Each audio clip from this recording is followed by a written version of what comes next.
Bosco Dumont, bonsoir, on est heureux de vous retrouver.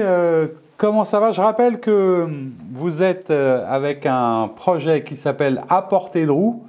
Vous allez faire un tour de France à vélo dans le cadre quelque part de votre stage de fin d'études pour aller regarder sur le terrain et concrètement comment vont se passer les conditions de la relance dans nos territoires. Et on est, pour ceux qui nous suivent, on vous a déjà eu en interview puisque Immédiat Politique a la chance d'être partenaire et on va vous accompagner dans cette aventure. Alors on est à J-1, vous partez demain, le lundi 19 avril et on la diffusera lundi.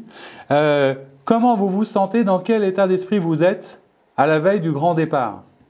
Bonsoir Frédéric, merci de prendre le temps de m'interviewer. Effectivement, à J-1.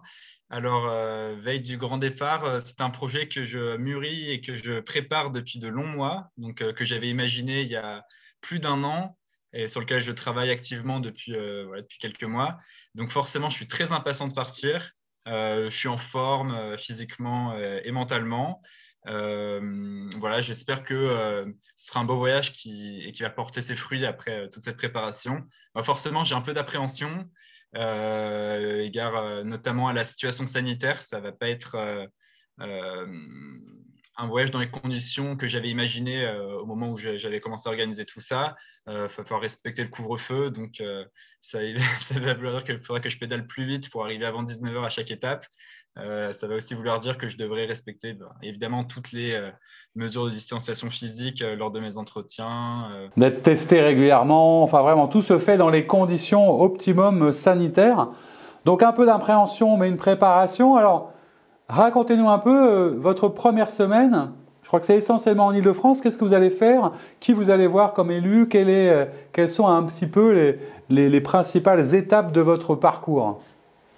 Alors, c'est simple, c'est ça que cette première semaine, elle sera très soutenue au niveau des interviews. Je vais en faire 6 en l'espace de, même 7 en l'espace de 5 jours, avec donc le Tour de l'Île-de-France, l'Essonne, puis le Val-de-Marne, ensuite la Seine-Saint-Denis, le Val d'Oise, les Yvelines, avant de mettre cap à l'ouest, à Chartres, puis à Alençon. Ouais, donc c'est le programme de cette première semaine. Et ensuite, dans la semaine suivante, j'irai plein sud. Je me retrouverai fin mai dans les alentours de Perpignan. Donc, c'est vraiment cap au sud ensuite. Donc, pour cette première semaine, je suis assez content parce que je vais rencontrer des élus qui ont des positions et des missions assez variées, entre ceux qui travaillent pour des mairies, d'autres pour des conseils départementaux et un parlementaire. Donc voilà, je suis ravi. J'espère que ça va bien se passer et que j'aurai beaucoup de contenu à partager. Sûrement. Alors, à quoi vous avez consacré les 2, 3 dernières semaines? Est-ce que c'est des préparatifs un peu de logistique, physique, d'organisation, de soins, de vélo, de matériel? Comment est-ce que vous avez géré les derniers préparatifs? Alors, c'est un peu la course, pour être honnête. J'ai beaucoup couru à droite, à gauche, parce que si on prend les 2, 3 dernières semaines, j'avais mes cours d'HEC à terminer, quelques examens et des rapports finaux à rendre. En plus de ça, bien sûr, des derniers coups de téléphone, continuer à organiser mes entretiens, parce que j'ai organisé surtout la première partie de ce voyage, mais il me reste encore à m'occuper des entretiens qui auront lieu à partir au mois de juillet, août notamment. J'ai arrêté ma préparation physique pour me reposer et pas risquer de me blesser. Du coup, je suis passé chez l'ostéo. Je suis allé voir un vélociste. Donc voilà, c'est le genre de. Au top, le moral et le corps est prêt normalement. Alors, c'est une opération d'envergure intéressante dans laquelle la communication est importante.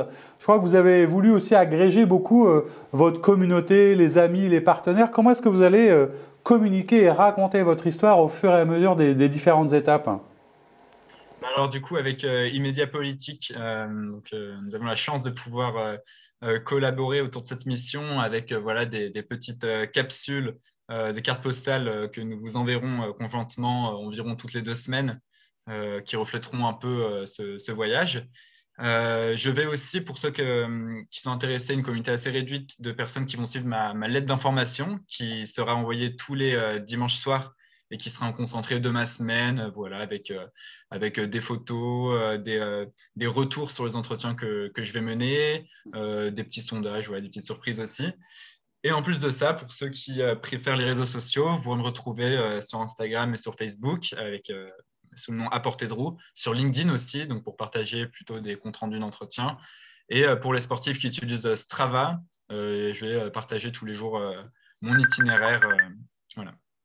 Un sacré programme de communication. Alors, avant de partir, etc., il y avait peut-être encore un dernier message, je crois que vous vouliez passer peut-être d'abord à ceux qui vous auront soutenu, à vos partenaires, à vos amis, à la communauté, et puis dire qu'on peut encore à la fois vous aider, vous suivre et vous accompagner un peu dans ce projet. Exactement, ouais, c'est ça. C'est vrai que ces dernières semaines, ces derniers mois, ça m'a fait chaud au cœur de pouvoir compter sur le soutien donc d'amis, de proches, de la famille, mais aussi de personnes que je ne connaissais pas. Donc, pour tout ce qui était l'organisation logistique, le logement, voilà, qui n'est pas forcément une source de problème. Tous ceux qui m'ont proposé de me mettre en contact avec une de leurs connaissances élues, ou tous ceux qui ont contribué à ma cagnotte participative, voilà, qui a bien augmenté. Et donc, c'est grâce à vous tous que je peux partir demain. Et donc, voilà, si vous voulez continuer à m'aider, n'hésitez pas. En tout cas, vous pouvez faire un tour sur mon site que j'ai créé pour l'occasion. Il y a un onglet Soutenir à portée de roue qui vous explique tout. Donc, que ce soit un soutien logistique ou financier pour les semaines à venir. Voilà, on va vous suivre, on peut vous accompagner. En tout cas, on est impatient de voir les premiers résultats, les premiers rendez-vous. On trouve évidemment que c'est une très belle aventure et je trouve ça à la fois agréable, positif, encourageant d'avoir des jeunes, de la jeune génération qui s'emparent un peu de ces sujets, qui vont sur le terrain pour vivre une belle aventure personnelle humaine. Donc, on vous souhaite non pas bon vent, mais bonne route, Bosco. Et merci d'avoir été là à la veille du départ. Je sais que vous avez encore plein de choses à faire. Et puis, on se retrouvera régulièrement, à la fois sur votre newsletter et puis évidemment sur la chaîne Immédiat Politique pour suivre cette aventure. À très bientôt, en tout cas, bon courage. Merci Frédéric, à bientôt. Au revoir, Bosco. Au revoir.